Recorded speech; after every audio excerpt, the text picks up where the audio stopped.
All right, we're in Do What You Love Part 2 here. So, didn't cover this in the first video, but I didn't want to forget it, so we're doing this segment now to talk about Do What You Love. Now, let's pretend for a minute that you found an industry that you do love. And you're like, all right, Corey, well, am I not supposed to do it? Or, hey, there's industries that people love and they work in.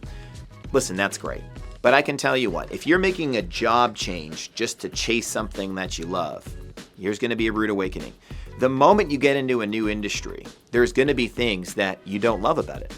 There's going to be aspects of any job that you don't know how to do when you're learning something new.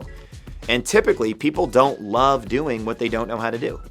So any position that you take on, any path that you go down, there's always going to be obstacles, challenges, problems, and things in your way that you're going to have to overcome. And you will not love every single minute of that. I am now at my point in my life very much enjoying what I'm doing. But I went through a lot of problems, I went through a lot of challenges and a lot of growing pains to get there. And even to this day, there are things that I don't love doing. I had to meet with my chief of staff today and go over a slide deck that I didn't want to go over.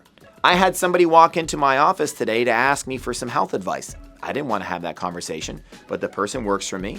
You know, I wanted to provide them advice. Did I want to do that in my lunch hour? Absolutely not. So this whole idea of do what you love really comes from a pleasure-seeking, rather Epicurean, you want to look that word up, we'll pop the dictionary up here for you, okay? It comes from this idea of my feelings and my emotions and my pleasure is more important than serving others, than building skills and becoming valuable.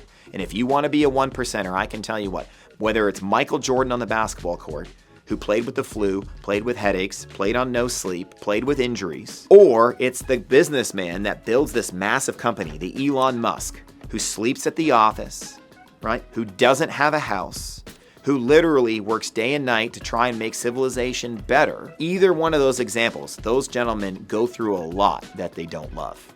But at the end of the day, they're both valuable to society, and you know what? They both end up having a lot of fun.